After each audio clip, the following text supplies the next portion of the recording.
الله الرحمن الرحيم ومن الناس من يقول آمنا بالله وباليوم الآخر وما هم بمؤمنين صدق الله العلي العظيم والحمد لله رب العالمين. قال النبي صلى الله عليه وسلم لا يؤمن أحدكم حتى أكون أحب إليه من والده وولده والناس أجمعين. صدق رسول الله صلى الله عليه وسلم. درود پاک پڑھیں اللهم صل على سيدنا ومولانا محمد معظم الجود والكرم وعلى آله وصحبه وبارك وسلم صلاة وسلاما عليك يا رسول الله.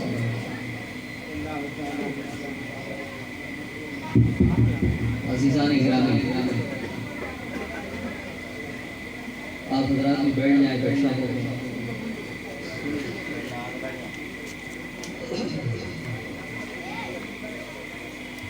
آج کی اس عظیم کانفرنس کا جو موضوع ہے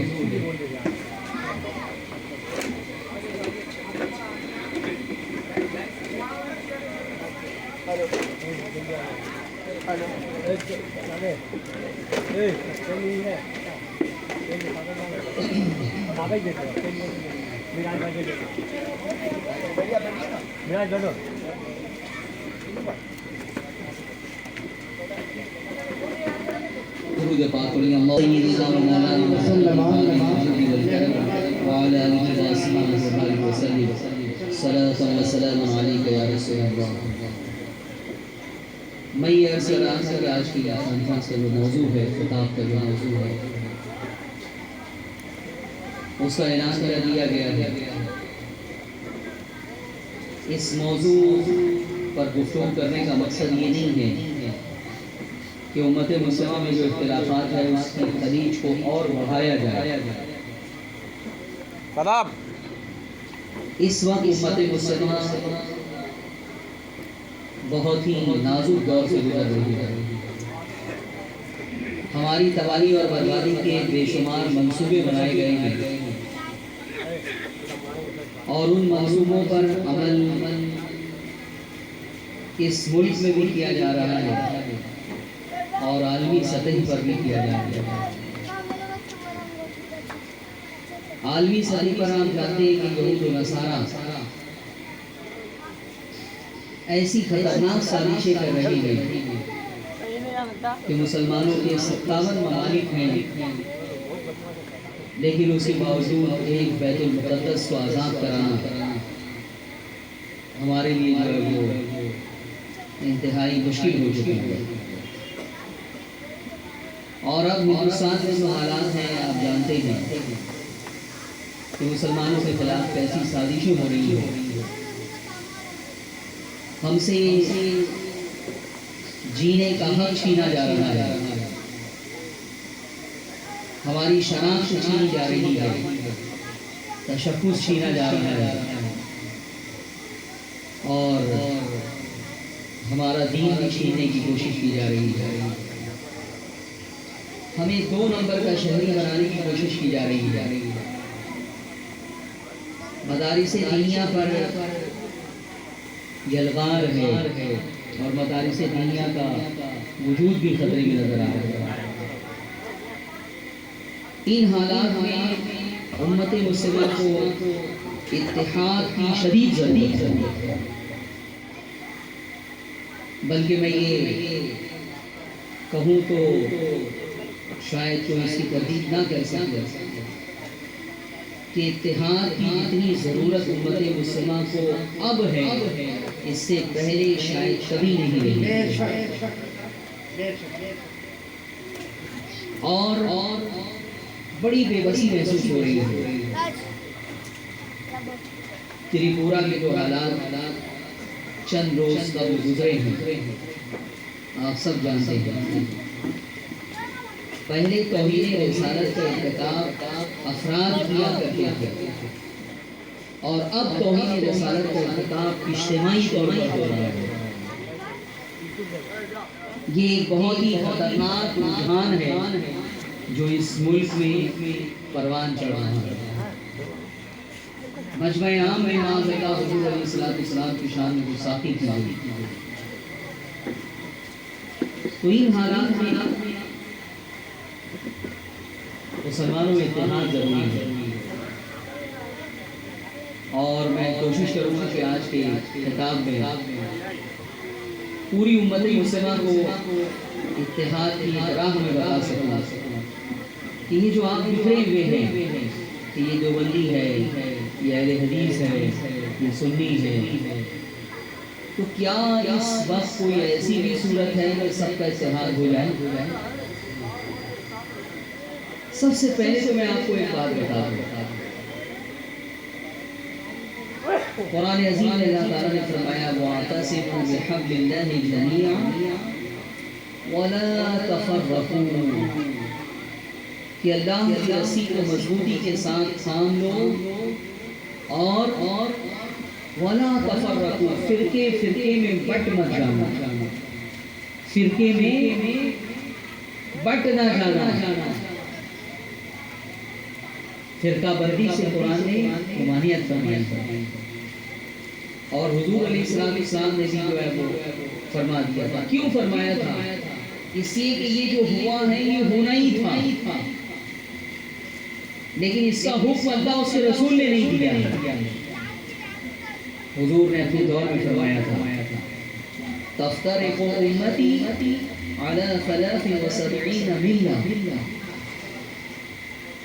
كلهم في النار الا ملة واحدہ، کہ میری امت 73 فرقوں میں بڑھ جائے گی۔ تفترق امتی علی 73 ملہ، 73 فرقوں میں بڑھ جائے گی۔ پھر فرمایا كلهم في النار، سب کے سب جہنم میں جائیں گے، الا ملة واحدہ، ایک کو چھوڑ کر، ایک کو چھوڑ کر۔ پھر صحابہ نے پوچھا کہ یا رسول اللہ، وہ ایک جو جنت میں جائے گا گروہ، وہ کون سا گروہ ہے؟ تو حضور نے فرمایا قال ما انا علیہ واصحابی، جس پر میں ہوں اور میرے صحابہ ہیں، جس پر میں ہوں اور میرے صحابہ ہیں۔ اس حدیث پاک سے پتہ یہ چلا کہ امت مسلمہ 73 فرقوں میں بٹے گی اور 72 جہنم میں جائیں گے، صرف ایک جنت میں جائیں گے۔ پھر وہ ایک کون سا ہے؟ تو آقا علیہ السلام نے اس کی بھی وضاحت فرما دی کہ جس پر میں ہوں اور میرے صحابہ ہیں۔ اس حدیث سے جو بات سمجھ میں آتی ہے وہ یہ ہے کہ جنت میں جانے والا فرقہ سب سے پرانا فرقہ ہے۔ جنت میں جانے والا فرقہ، اس کی بنیاد رسول اکرم صلی اللہ علیہ وسلم نے خود رکھی ہے، ما انا علیہ وسلم۔ اور دوسرے جو فرقے ہیں وہ بعد میں پیدا ہوں گے، الگ الگ زمانے میں، الگ الگ صدیوں میں، الگ الگ قرن میں، لیکن وہ سب کے سب جہنم میں جائیں گے۔ ان تمام فرقوں کو فالو کرنے والے، ماننے والے، اتباع کرنے والے، سب کے سب جو ہے وہ جہنم میں جائیں گے۔ کلکتہ کے مسلمانوں مجھے بتاؤ کہ آپ اس ایک میں رہنا چاہتے ہو یا 72 میں جانا چاہتے ہو؟ بولیے، ہاتھ اٹھائیں۔ تو آپ کو پہچاننا ہوگا کہ وہ ایک فرقہ جو 14 صدیوں سے چلا آ رہا ہے وہ ہے کون سا؟ اس لیے کہ مصیبت یہ ہے کہ دیوبندی کہتے ہیں وہ ہم ہیں، اہل حدیث کہتے ہیں کہ وہ ہم ہیں، رافضی کہتے ہیں کہ وہ ہم ہیں، اور ہمارا بھی دعویٰ یہ ہے کہ روئے زمین پر ما انا علیہ واصحابی والی کوئی جماعت ہے تو وہ ہم اور صرف ہم ہیں۔ تو اب پہچاننا ضروری ہوا یا نہیں ہوا؟ یا ایھا الذین آمنوا اتقوا اللہ وکونوا مع الصادقین، اے ایمان والو اللہ سے ڈرو اور سچوں کے ساتھ ہو جاؤ۔ آج آپ قرآن پڑھ رہے ہیں تو آپ کے لیے حکم آج ہے کہ آپ سچوں کے ساتھ ہو جائیں، تقوی اختیار کریں، ایمان کی دولت تمہیں مل گئی ہے، اب تقوی اختیار کریں اور سچوں کے ساتھ ہو جائیں۔ تو وہ سچے ہیں کون؟ فرقوں کی اس بھیڑ میں آپ کیسے پہچانیں گے کہ سچا کون ہے؟ تو میرے عزیزوں اور میرے دوستوں، اب تھوڑا عقل کا استعمال آپ کریں۔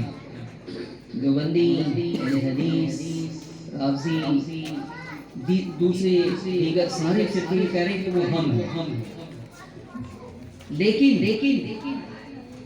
حق پر وہ ہوگا جو 1400 سال پرانا ہوگا۔ یہ بات آپ مانتے ہیں یا نہیں؟ یہ تو اب آپ کی بات ہو گئی۔ دیکھیے قرآن اور حدیث اگر میں پیش کروں تو ہر مسئلے میں ہر فرقے کا جواب تیار ہے۔ میں علم غیب کے اوپر اگر تقریر کروں، قرآن اور حدیث سے ثابت کروں تو دوسرے فرقے کے لوگ آئیں گے، وہ بھی قرآن اور حدیث سے ثابت کریں گے نہیں ہے غیب، ہم ثابت کریں گے ہیں، ثابت کریں گے نہیں ہے۔ میں اگر دلیل دوں کہ توسل جائز ہے تو دوسرے فرقے کا مولوی آئے گا، وہ ثابت کرے گا کہ ناجائز ہے، حرام ہے۔ ہر فرقے کے پاس اپنے موقف کی دلیلیں جو ہے تیار ہے، جواب تیار ہے، لیکن جو نقطہ میں بیان کر رہا ہوں اس کا جواب کسی فرقے کے پاس نہیں۔ اس لیے بات وہ کی جائے کہ جہاں پہ انہیں جو ہے بھاگنے اور بولنے کا کوئی موقع نہ ملے۔ آپ سوال کیجیے ان سے۔ ایک علاقے میں میں تقریر کے لیے گیا تو وہاں میرے سامنے واقعہ پیش آیا، وہ یہی تھا کہ کچھ نوجوان میرے پاس آئے اور انہوں نے کہا کہ مولانا ہمیں آپ سے کوئی سوال کرنا ہے۔ تو میں نے کہا کہ بالکل کیجیے۔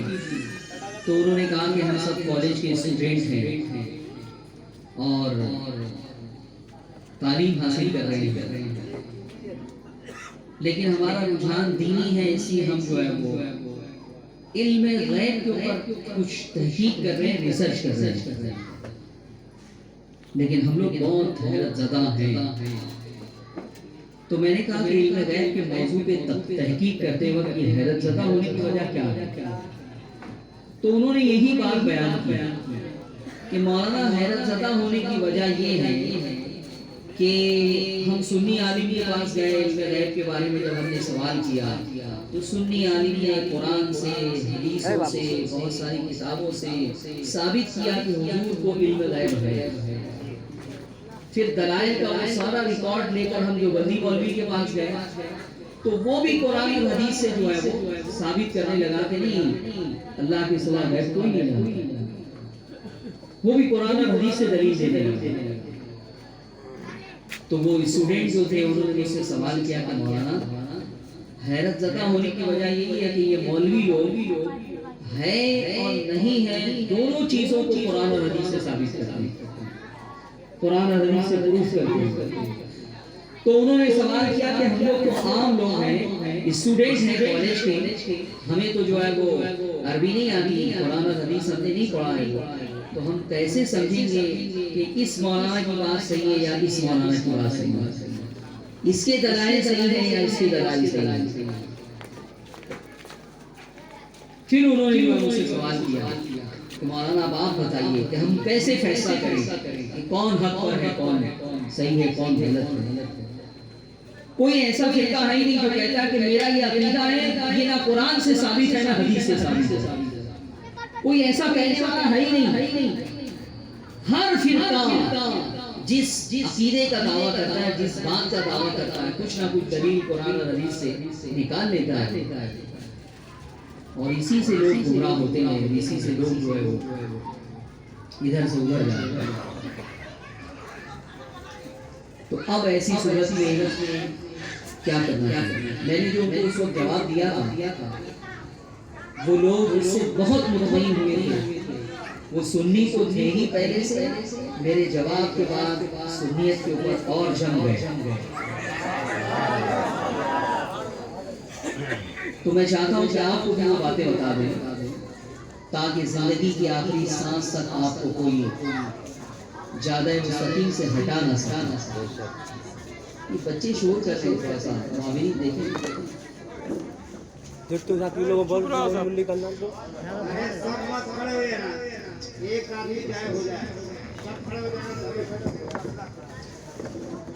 میرے عزیزوں اور میرے دوستوں، میں یہ عرض کر رہا تھا کہ آپ بھی جو ہے وہ اس بات کو سمجھ رہے. مجھے ایک بات بتائیے، ابھی ہم سب کی باتیں نہیں کرتے، 3 گروپ کی بات کرتے ہیں، اہل حدیث، دیوبندی اور سنی. اختلاف کا ذمہ دار وہ ہوگا جو بعد میں پیدا ہوا. بولیے جو پہلے سے ہے وہ تو اختلاف کا ذمہ دار نہیں ہوگا. تو یہ جو 3 گروپ ہے، ہم اس 3 گروپ کا جو ہے جائزہ لیتے ہیں کہ پہلے کون تھا. جو بعد میں بنا ہے اسے اپنی دکان بند کر کے پرانے دکان میں آنا پڑے گا تو ہی اتحاد ہوگا. اب قرآن اور حدیث سے دلیل دینے کی ضرورت نہیں ہے، ورنہ میں نے بتایا کہ ہر مولوی اس کا جواب دے گا. یہاں جو بات ہے وہ ایسی عقلی دلیل ہے کہ کوئی اسے انکار کر نہیں سکتا. میرے عزیزوں اور میرے دوستوں، آپ یہ کہہ سکتے ہیں نا کہ میں سنی ہوں، میرا باپ سنی ہے، دادا سنی تھا، پر دادا سنی تھا. کہہ سکتے ہیں. کیا کوئی دیوبندی یہ کہہ سکتا ہے کہ میں دیوبندی ہوں، باپ بھی دیوبندی تھا، دادا بھی دیوبندی تھا، پر دادا بھی دیوبندی تھا؟ کیا کوئی اہل حدیث کہہ سکتا ہے کہ میں اہل حدیث ہوں، باپ بھی اہل حدیث تھا، دادا بھی اہل حدیث تھا، پر دادا بھی اہل حدیث تھا؟ بہت خوب ماشاءاللہ، بہت خوب، سبحان اللہ. اتنی خوشی آپ کو کیوں ہو رہی ہے؟ بہت خوب ماشاءاللہ، سبحان اللہ. اس کا مطلب بات سمجھ میں آ گئی آپ کو. سبحان اللہ سبحان اللہ. بہت خوب، سبحان اللہ. بات سمجھ میں آ گئی آپ کو. بہت خوب. کون ہے مجرم؟ وہ نہیں کہہ سکتے، ہم کہہ سکتے ہیں. وہ اسی لیے نہیں کہہ سکتے کہ وہ نیا فرقہ ہے. پہلے وہ پرانے فرقے میں تھے 14 صدی والے، پھر جب نیا بن گیا تو اس میں چلے. ہم کہیں نہیں گئے، ہم وہی ہیں. سبحان اللہ، سبحان اللہ. کوئی سنی یہ نہیں کہہ سکتا کہ میں تو پہلے تبلیغی جماعت میں تھا، پہلے دیوبندی تھا، باپ بھی دیوبندی تھا، دادا بھی دیوبندی، سب دیوبندی تھے، پھر ہم سنی بن گئے. کنورٹ ہونے کا جو سلسلہ ہے نا، وہ جو پرانی جماعت تھی سارا اثاثہ اسی کے پاس تھا. ادھر سے جو ہے وہ سب جو ہے وہ لوٹا ہے، ادھر سے لوٹا ہے. کوئی دیوبندی، کوئی اہل حدیث یہ کیوں نہیں کہہ سکتا امت مسلمہ میں جو اختلاف اور انتشار ہے جس نے امت مسلمہ کی کمر توڑ کے رکھ دی ہے. اب دیوبندیوں کو بھی غور کرنا چاہیے، اہل حدیث کو بھی غور کرنا چاہیے. اگر اتحاد چاہتے ہو تو 2 صدی کے اندر جو فرقے بنے ہیں، جو ٹوٹ پھوٹ ہوئی ہے، جو نئی دکانیں کھلی ہیں، وہ ساری دکانیں بند کر دو اور پرانی دکان میں آ جاؤ، اتحاد ہو جائے گا. سبحان اللہ، سبحان اللہ، سبحان اللہ. یہ وہ نسخہ ہے جس کا کوئی انکار نہیں کر سکتا. اور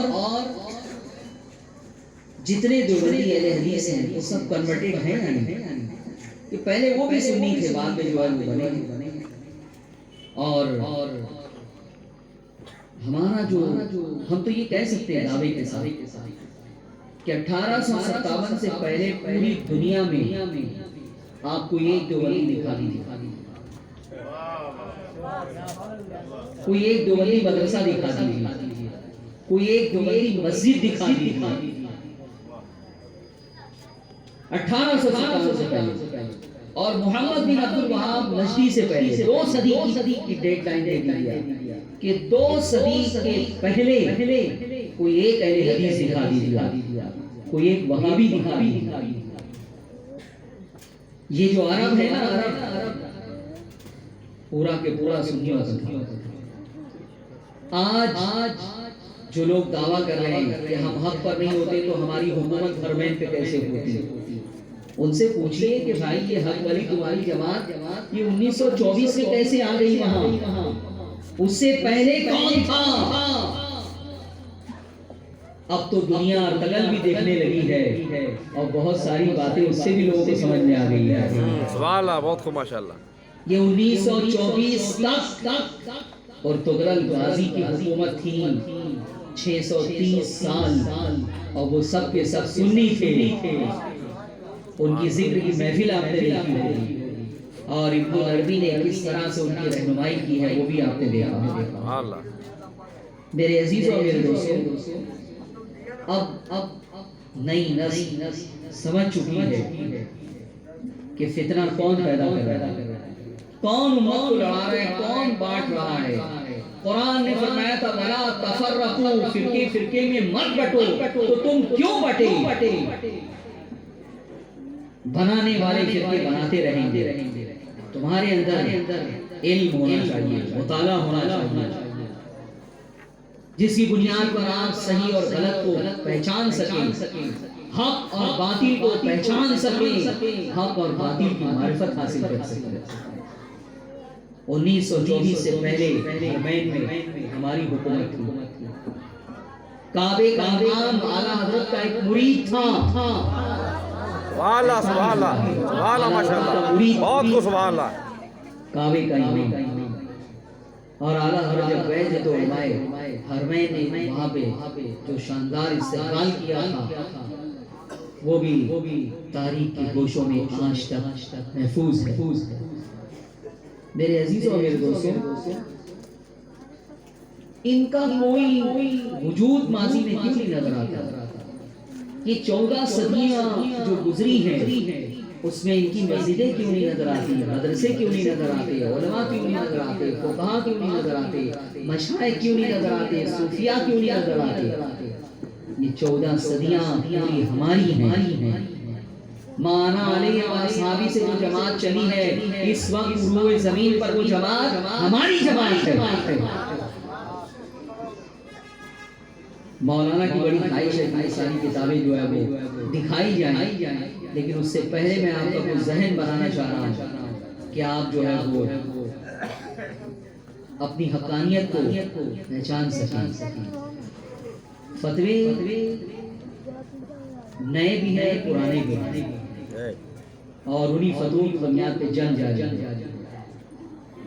آپ مجھے بتائیے کہ انبیاء اور اولیاء کی قبروں پہ جو گنبد بنایا جاتا ہے یہ دیوبندی بناتے ہیں کہ سنی بناتے ہیں؟ بولیے. سنی بناتے ہیں. کون بناتا ہے؟ اچھا, ان کا فتویٰ یہ ہے, دیوبندی ہو یا اہل حدیث, کہ کسی نبی اور کسی ولی کی قبر پہ گنبد بنانا حرام ہے. صرف ہمارا فتویٰ ہے, اعلیٰ حضرت کا فتویٰ ہے کہ انبیاء اور اولیاء کی قبروں پر اپنی تعظیم کے اظہار کے لیے گنبد بنانا جائز ہے. اب پرانا فتویٰ کس کا ہے, نیا کس کا ہے؟ پرانے لوگ جس فتوے کو فالو کرنے والے تھے, آئیے میں اس کی بھی ایک عقلی دلیل دے دوں جو آپ دیکھ رہے ہیں لیکن محسوس نہیں کر رہے ہیں. آئیے مدینہ چلتے ہیں عالم تصور میں. نبی اکرم صلی اللہ علیہ وسلم کی قبر پہ بھی گنبد بنا ہوا ہے. یہ گنبد اعلیٰ حضرت نے نہیں بنایا ہے, اعلیٰ حضرت کے زمانے میں نہیں بنا ہے. یہ گنبد 750 سال ہو گئے ہیں. 750 سال پہلے کے مسلمانوں نے یہ گنبد بنایا ہے. ہم گنبد خضرا سے اگر پوچھیں کہ گنبد خضرا تو بتا کہ تیرے بنانے والے کون تھے؟ دیوبندی تو کہتے ہیں تیرا بنانا حرام ہے, ناجائز ہے.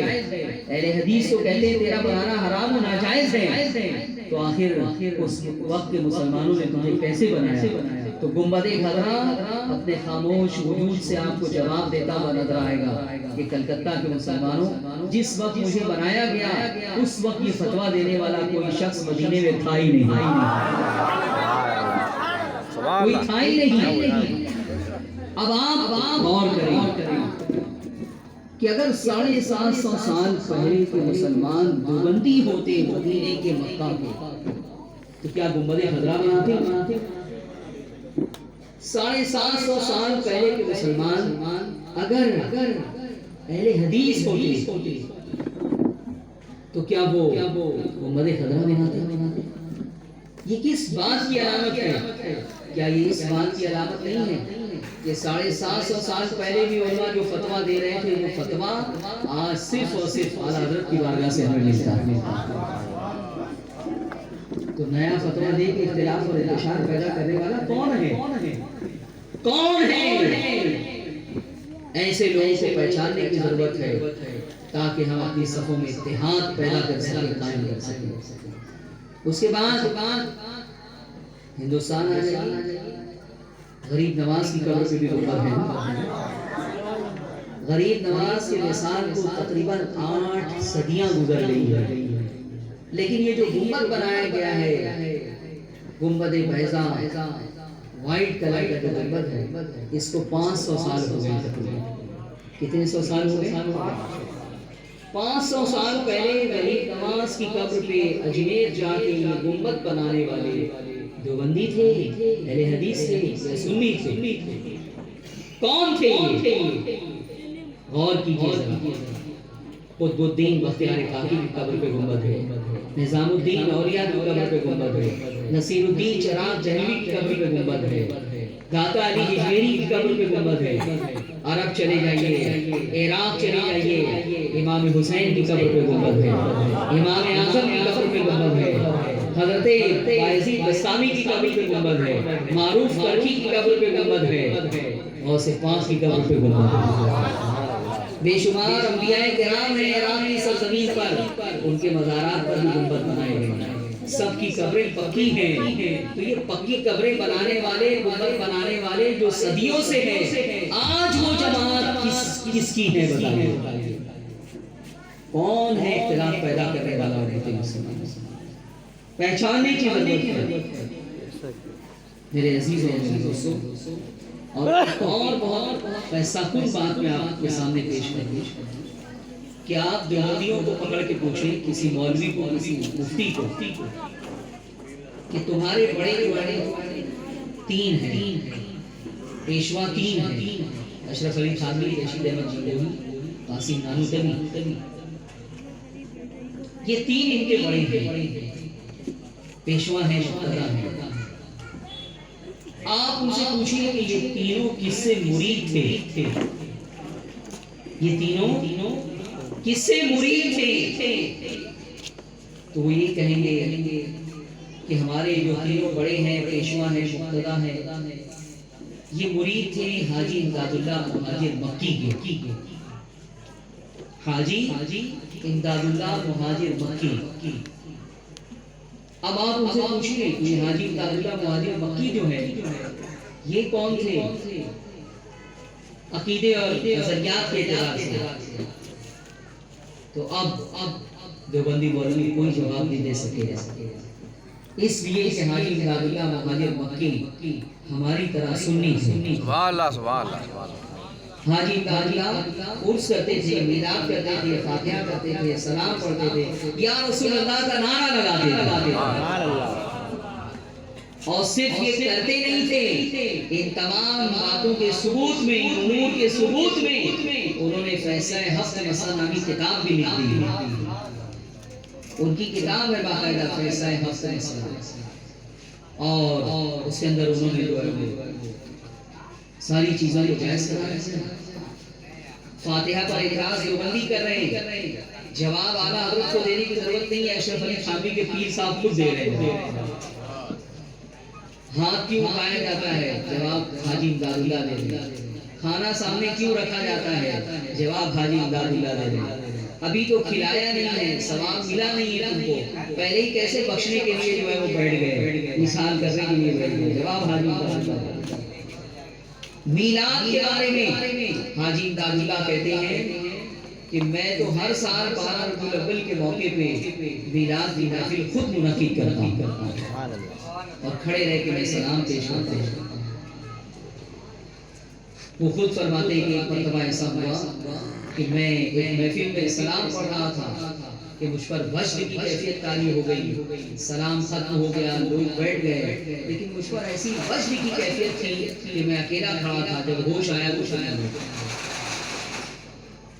وہ یا رسول اللہ کا نعرہ لگاتے تھے، انہوں نے نعتیں لکھی ہیں جس کا ردیف قافیہ ہی بنایا ہے یا رسول کر کے نثار آپ پر دربار یا رسول اب آ پڑا ہوں آپ کے دربار یا رسول عالم و متقی ہوں نہ زاہد نہ پارسا ہوں امتی تمہارا گناہگار یا رسول کہ یا رسول یا رسول یا رسول ردیف اور قافیہ بنایا. آخر میں کہتے ہیں وہ آستانہ آپ کا امداد کی جبین وہ آستانہ آپ کا امداد کی جبین اور اس سے زیادہ کچھ نہیں درکار یا رسول اور اس سے زیادہ کچھ نہیں درکار یا رسول.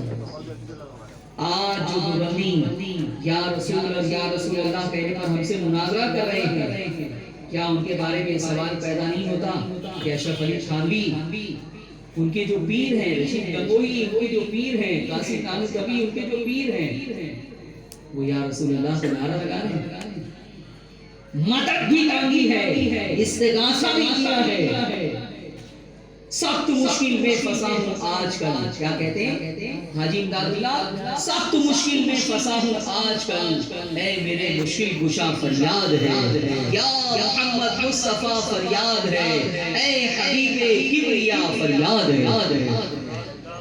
یہ شعر کوئی دیوبندی لکھ سکتا ہے یہ شعر کوئی اہل حدیث لکھ سکتا ہے نہیں یہ شعر لکھنے والا کون ہو سکتا ہے کون ہو سکتا ہے نا حیرت کی بات کہ پیر تو ہے اشرف علی تھانوی کے اور فتوے دیتے ہیں اعلیٰ حضرت کے مطابق پیر تو ہے اشرف علی تھانوی کے رشید گنگوئی کے لیکن مسلک پہ چلتے ہیں اعلیٰ حضرت کے. یہ حیرت کی بات ہے. حاجی امداد اللہ ایسے سنی تھے کہ وہ ایک عمل بتاتے ہیں کہ حضور علیہ السلام کو قبر میں اگر خواب میں اگر دیکھنا ہو زیارت کرنی ہو حضور کی تو حاجی امداد اللہ فرماتے ہیں کہ یہ عمل روزانہ کریں. کیا کریں؟ تو انہوں نے امداد المشراق نامی کتاب میں خود بتایا یہ عمل کہ روزانہ رات میں یکسوئی کے ساتھ بتی وغیرہ بجھا لے سکون کی جگہ ہو اور 1000 مرتبہ اس طرح سے ضرب یا احمد یا محمد یا رسول اللہ سیدھی جانب یا احمد یا محمد یا رسول اللہ. اس طرح سے کیا فرماتے ہیں کہ 1000 مرتبہ روزانہ ضرب لگائیں. فرماتے ہیں کسی دن حضور علیہ السلام کی زیارت خواب میں یا بیداری میں ہو جائے. سبحان اللہ. صدر حیرت کی بات ہے کہاں بھٹک رہے ہیں لوگ یا رسول اللہ کہنے پر ہم سے مناظرہ ہو رہا ہے یا رسول اللہ کے خلاف کتابیں لکھی جا رہی ہیں اور تم نے جس کو پیر بنایا اس کا حال یہ ہے کہ وہ ہمارے ہی مسئلہ کا سنگا. اور کون تھے؟ رشید احمد گنگوئی نے حاجی امداد اللہ کو رحمت للعالمین کہا ہے. کیا کہا ہے؟ جب حاجی امداد اللہ پہلے انڈیا میں ہی تھے پھر اس کے بعد انگریزوں کے دور میں عرب چلے گئے حرمین شریفین پھر وہیں پہ ان کا انتقال ہوا تو اسی لیے ان کو مہاجر مکی کہا جاتا ہے. تو وہاں جب ان کا انتقال ہو گیا خبر آئی تو اشرف علی تھانوی نے لکھا ہے کہ رشید گنگوئی نے کہا آہ رحمت للعالمین آہ رحمت للعالمین رحمت للعالمین ہے جو وہ یا رسول اللہ کہہ رہا ہے تو پھر تمہیں کہنے کیا حرج ہے تم مناظرہ کر رہے ہو. تو کلکتہ کے مسلمانوں اب آپ کو اندازہ ہو جانا چاہیے کہ کون لڑا رہا ہے. آج محمد مدنی نے یہ کہا ہے دیوبندیوں کے جمعیت العلماء کے صدر نے کہ ہمیں بریلی کی قیادت منظور ہے. بہت اچھی بات ہے بریلی کی قیادت بھی قبول کر لو اور بریلی کا مقصد بھی قبول کر لو. پہلے تم تھے یہی بعد میں شادی شروع نہ کر گئے اور دیوبندیوں کو پیار اور محبت کے ساتھ سمجھانے کی ذمہ داری ہماری ہے اس لیے کہ وہ ہمارے بھائی تھے ماضی میں اگر جہالت کی بنیاد پر وہ غلط جگہ چلے گئے ہیں تو ان کو سمجھا کے واپس لانے کی ذمہ داری ہماری ہے. تو کلکتہ کے مسلمانوں بات آپ کو سمجھ میں آ گئی ہوگی. میں شاید اب یہیں پہ تقریر ختم بھی کر دوں تو آپ سمجھیں گے کہ تقریر جو ہے مکمل رہی. لیکن میں آپ کو ایک اور ریزن بھی بتا دوں کہ یہ اختلاف کیوں نہیں، یہ اتحاد کیوں نہیں ہو رہا ہے. تو اختلاف پیدا کیا گیا ہے باقاعدہ سازش کے تحت کچھ مولویوں نے پیدا کیا ہے، کچھ مولویوں نے، اور اس کے نتیجے میں ٹوٹ پھوٹ ہوئی ہے. اور پھر وہاں جو بڑی تعداد چلی گئی ہے وہ مولویوں کی کوششوں کی بنیاد پر نہیں گئی ہے، بلکہ وہ نماز اور روزے کے نام پر چلی گئی. انہوں نے اتفاق ہے، ان کی کامیابی کی ایک وجہ یہ بن گئی کہ 1926 میں تبلیغی جماعت قائم کر دی دیوبندیوں، اور وہ کامیاب ہو گئی. سنی مسلمانوں کو اپنے طرف کھینچنے کے لیے انہوں نے پالیسی دھوکہ دیا کہ ہم کو جو ہے نا وہ کوئی اختلافی بات نہیں کرنی، ہم کو ان کو یہ کہنے کہ دیکھیے بھائی ہمارا مسلک مت دیکھیے، یہ دیکھیے کہ ہم صرف نماز کی دعوت دے رہے ہیں، دین کی دعوت دے رہے ہیں، روزے کی دعوت دے رہے ہیں، کلمہ پڑھا رہے ہیں.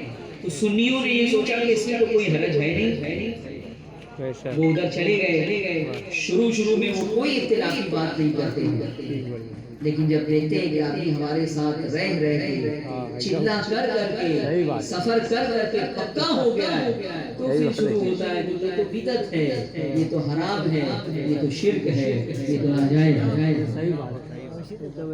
جب وہ دیکھتے ہیں کہ بالکل ہمارا آدمی بن چکا ہے تو پھر جو ہے پٹی بڑھائی جاتی ہے.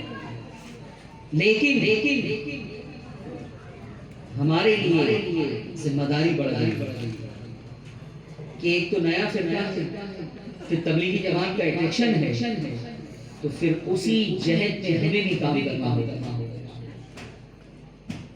جتنی قوت کے ساتھ وہ کھینچ رہے ہیں اتنی ہی قوت کے ساتھ ہمیں بھی کھینچنا ہوگا. میرے عزیزوں اور میرے دوستوں، دعوت اسلامی جو ہے اس کی حمایت میں اسی لیے کیا کرتا ہوں کہ تبلیغی جماعت کا کوئی توڑ ہمارے پاس نہیں، اور دعوت اسلامی کے اصل بانی مفکر اسلام رئیس القلم علامہ ارشد القادری علیہ رحمہ ہے. انہوں نے قائم کی ہے دعوت اسلامی. مولانا الیاس قادری کو انہوں نے امیر بنایا ہے. اس لیے تبلیغی جماعت سے جو ہمارے سنی بھائی بولے والے متاثر ہونے وہ نماز روزے کی بنیاد پر ہوئے.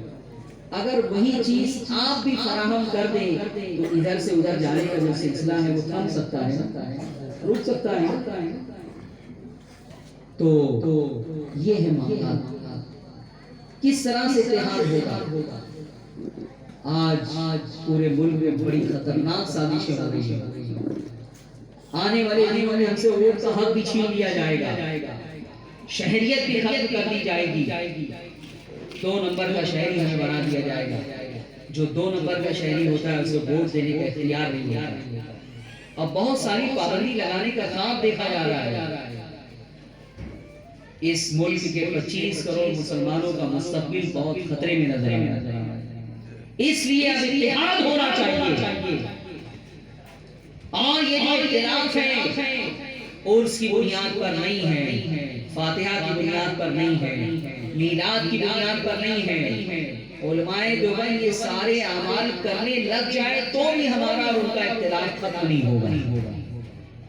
آپ کو ایک بات اور معلوم ہونا چاہیے کہ اس ملک میں اختلاف اور انتشار پیدا کیا ہے علماء دیوبند نے. اب کوئی کہے گا کہ اس کی کیا دلیل ہے؟ اتنا بڑا تم الزام لگا رہے ہو، اس کی دلیل کیا ہے؟ ہندوستان میں صرف 2 فرقے تھے. کتنے؟ اکھنڈ ہندوستان کی بات کر رہا ہے. اکھنڈ بھارت میں ہندوستان، پاکستان، بنگلہ دیش، افغانستان یہ سب ایک بھارت کے اکھنڈ بھارت. اور متحدہ ہندوستان میں سب سے پہلے اختلاف اور انتشار پیدا کرنے والی کوئی کتاب ہے تو یہ کتاب ہے، اس کا نام ہے تقویۃ الایمان۔ یہ تقویۃ الایمان نامی کتاب مسلمانوں میں انتشار پیدا کرنے کے لیے لکھی گئی۔ اس ملک میں صرف دو فرقے تھے، سنی اور دوسرا اگر کوئی تھا تو شیعہ فرقہ تھا، تھوڑی تعداد، لیکن یہ جو مغلوں کا دور تھا پورا، یا جو مسلمانوں کا جو ہے وہ اقتدار کا دور تھا، سارے بادشاہ سب کے سب جو ہے سنی سے ہی لگی جاتے ہیں۔ کچھ بھٹکے تو شیعہ ہوئے ہیں، ورنہ جتنے تھے وہ سب کے سب سنی تھے۔ مزارات کچھ بناتے تھے، اور یہ اللہ سے بڑی عقیدت تھی، محبت تھی ان کو۔ اورنگزیب کا مزار کہاں ہے جانتے ہیں آپ؟ ہمارے یہاں مارسل میں ایک علاقہ ہے، ہمارے یہاں بھیوڑیا سے بہت قریب ہے، اورنگ آباد، کلہ آباد، دولت آباد۔ اورنگ آباد تو ایک بہت شاندار سٹی ہے، لیکن 10 کلومیٹر کی دوری پر دولت آباد ہے، پھر اس کے بعد 10 کلومیٹر کی دوری پر کلہ آباد ہے۔ کلہ آباد میں ایک بزرگ ہیں حضرت زین الدین شیرازی، 22ویں خواجہ ان کو کہا جاتا ہے۔ حضور علیہ السلام کا جبہ مبارک کئی واسطوں سے ان کو ملا تھا، پھر آج بھی ان کے زمانے سے آج تک انہی کے مزار کے قریب کے روم میں وہ محفوظ ہے، اور 12 ربیع الاول کے دن اس کی زیارت کروائی جاتی ہے۔ اورنگزیب کا مزار حضرت زین الدین شیرازی کے قدموں کے پاس ہے۔ کیوں؟ اورنگزیب ان سے بہت متاثر تھے، معتقد تھے بڑے، اور یہ وصیت کی تھی کہ میرا کہیں بھی ہو انتقال، کسی بھی گوشے میں انتقال ہو، لیکن مجھے دفن کرنا لا کے زین الدین شیرازی کے قدموں میں۔ تو ہندوستان کے اس صاحب تخت و تاج کو ایک ولی کامل کے قدموں میں لا کے جو ہے دفن کیا ہے۔ کیوں؟ اس لیے کہ وہ بھی سنی تھے، وہ اہل حدیث نہیں تھے، وہ دیوبندی نہیں تھے، ورنہ ایسی وصیت کو کبھی نہیں کرتے۔ یہ قبر پرستی کا نعرہ دینے والے بعد میں پیدا ہوئے ہیں، تو میں یہ عرض کر رہا تھا کہ یہ جو کتاب ہے تقویۃ الایمان، یہ سب سے پہلے اسماعیل دہلوی نامی ایک شخص نے لکھی، جو شاہ ولی اللہ محدث دہلوی کا پوتا تھا، شاہ عبدالعزیز محدث دہلوی کا بھتیجا تھا، بہت عظیم خاندان ہے یہ۔ شاہ عبدالرحیم، شاہ ولی اللہ، شاہ عبدالعزیز، یہ سب سنی سے عقیدہ تھے، لیکن اسماعیل دہلوی بھٹک گیا، عرب گیا، اور وہاں پہ وہابیوں سے ملاقات ہوئی، اور وہابیوں کے عقیدے سے متاثر ہو گیا، اور ہندوستان آنے کے بعد کی کتاب لکھی اس نے، اور اس میں حضور علیہ السلام کی جا بجا گستاخیاں تھیں۔ اب آپ کہیں گے پھر اس کا دیوبندیوں سے کیا تعلق ہے؟ تو دیوبندیوں سے اس کا تعلق یہ ہے کہ جس کتاب میں حضور کی گستاخی کی گئی ہو، اس کتاب کی حمایت کوئی مسلمان کر سکتا ہے؟ بولیے۔ سلمان رشدی نے جو کتاب لکھی ہے، اگر کوئی مسلمان یہ کہے کہ تو کھانے والا، کہ میں اس کو چھاپنے والا ہوں، تو آپ اسے برداشت کریں گے؟ کوئی اگر اس کی تائید کر دے، آج معاذاللہ چند روز پہلے جو ہے وسیم جو شیعہ ہیں، رضوی شیعہ ہیں، اب تو معاذاللہ مرتد ہو چکا، انہیں عام مرتد ہو گیا، اس نے ابھی کتاب لکھی ہے محمد نام، اس کتاب کی اگر کوئی حمایت کرے تو مسلمان ہو سکتا ہے؟ نہیں۔ اسی طرح سے اس کتاب میں اگر گستاخی ہے اور کوئی اس کی حمایت کرتا ہے تو کیا وہ مسلمان ہو سکتا ہے؟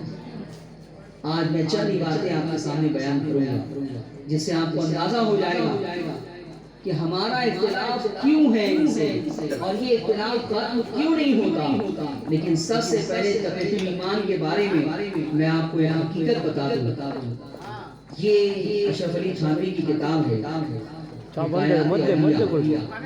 مدے گرم کھایا گا حکایات اولیاء، کتب خانہ نعیمیہ دیوبند سے چھپی ہے۔ اس کے صفحہ 98 پر تقویت الایمان کی پوری داستان بیان کی گئی۔ میں آپ کو سنا رہا ہوں، آپ غور سے سنیں، پھر اندازہ کریں کہ یہ کتاب لڑانے کے لیے لکھی گئی ہے، تو اب اس کو جو اچھا سمجھے اس کے بارے میں آپ کا کیا فیصلہ ہوگا۔ یہ لکھتے ہیں کہ خان صاحب نے بیان فرمایا کہ مولوی اسماعیل صاحب نے تقویت الایمان اول عربی میں لکھی ہے، اس کے بعد اس کو اردو میں لکھا، اور لکھنے کے بعد اپنے خاص لوگوں کو جمع کیا جن میں فلاں صاحب سب نام لکھا ہوئے تھے، اور ان کے سامنے تقویت الایمان پیش کی اور فرمایا کہ میں نے یہ کتاب لکھی ہے اور میں جانتا ہوں کہ اس میں بعض جگہ ذرا تیز الفاظ بھی آ گئے ہیں اور بعض جگہ تشدد بھی ہو گیا ہے، مثلا ان امور کو جو شرک خفی تھے شرک جلی لکھ دیا گیا ہے۔ شرک خفی کو شرک جلی لکھ دیا، چھوٹے شرک کو بڑا شرک لکھ دیا گیا، مثلا ان امور کو جو شرک خفی تھے شرک جلی لکھ دیا گیا۔ ان وجوہ سے مجھے اندیشہ ہے کہ اس کی اشاعت سے شورش ضرور ہوگی۔ اسماعیل دہلوی خود کہہ رہے ہیں کہ میں نے یہ کتاب لکھی ہے، اس میں میں نے تشدد اختیار کیا ہے، تیز الفاظ استعمال کیے ہیں، میں نے جان بوجھ کے اس میں شرک خفی کو شرک جلی لکھ دیا ہے۔ یعنی جو چھوٹا شرک ہے اس سے آدمی مشرک نہیں ہوتا۔ حدیث پاک میں فرمایا کہ ریا جو ہے کسی کو دکھانے کے لیے نیک کام کرنا۔ کیا آپ جو ہے نماز تو جلدی پڑھتے ہیں، جب دیکھیں کہ کوئی ہے تو بہت خشوع و خضوع سے آپ نے پڑھنا شروع کر دیا؟ کوئی فقیر آ گیا تو لوگوں کو دکھانے کے لیے آپ نے بڑی نوٹ نکال کے دی کہ سب دیکھیں گے تو مجھے جو ہے وہ بڑا سخی سمجھیں گے۔ تو اگر کسی نیک عمل کے کرنے میں یہ جذبہ پیدا ہو جائے کہ لوگ جو ہے مجھے نیک کہیں گے، متقی کہیں گے، سخی کہیں گے، تو اب ایسی صورت میں یہ جو ریا ہے، دکھاوا، اس کو حدیث میں شرک خفی قرار دیا، چھوٹا شرک ہے۔ کیا ایسا کرنے سے کوئی مشرک ہو جائے گا معاذ؟ نہیں۔ اسماعیل دہلوی کہتے ہیں کہ میں نے جان بوجھ کے اس کتاب میں چھوٹے شرک کو بھی بڑا شرک لکھ دیا۔ پھر اس کے بعد لکھتے ہیں کہ مجھے ان وجوہ سے مجھے اندیشہ ہے کہ اس کی اشاعت سے شورش ضرور ہوگی۔ پھر تفصیل بیان کرنے کے بعد لکھتے ہیں وہ اس سے شورش ہوگی مگر توقع ہے کہ لڑ بھڑ کر خود ٹھیک ہو جائیں گے۔ لڑ بھڑ کر خود ٹھیک ہو جائیں گے۔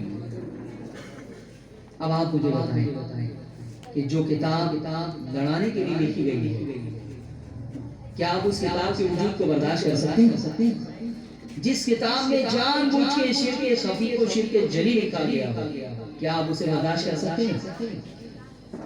یہ کتاب جس میں وہ تشدد کی بات کر رہے ہیں، سخت الفاظ کی بات کر رہے ہیں، وہ سخت الفاظ ہمارے اور آپ کے بارے میں نہیں ہیں، اس نبی کے بارے میں ہے جس نبی کا ہم کلمہ پڑھتے ہیں۔ کیا برداشت کریں گے آپ؟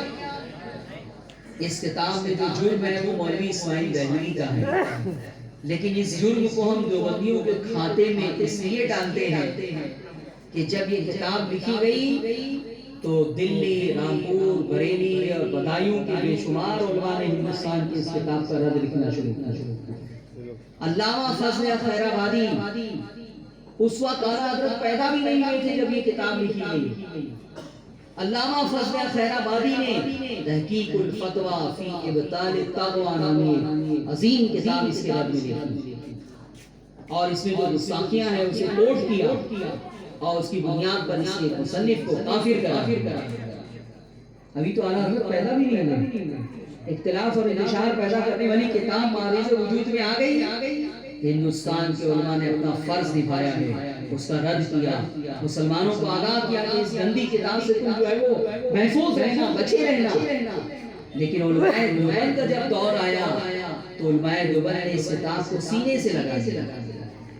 اس کتاب کے بارے میں رشید گنگوہی نے فتویٰ دیا کہ یہ بہت عمدہ کتاب ہے، یہ بہت عمدہ کتاب ہے۔ آج اگر کوئی یہ کہہ دے کہ سلمان رشدی کی کتاب بہت عمدہ کتاب ہے تو برداشت کر لو گے ہم؟ اب میں آپ کو بتاؤں کہ اس میں ہے کیا؟ یہ جگہ جگہ دیکھیے میرے ہاتھ میں جو نسخہ ہے توحید الایمان اسماعیل دہلوی کی لکھی ہوئی ہے، دارالسلفیہ بمبئی سے چھپی ہے۔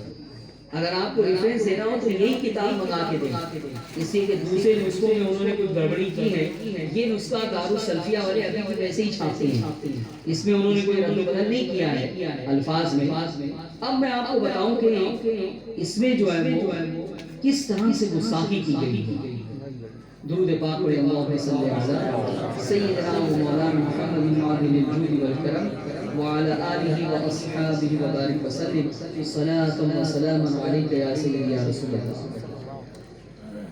بہت ساری باتیں ہیں، سب اشارہ لگا ہوا ہے، لیکن میں صرف چند باتیں آپ کے سامنے پیش کروں گا تاکہ آپ کو اندازہ ہو جائے کہ اس میں کیسی گستاخی کی گئی۔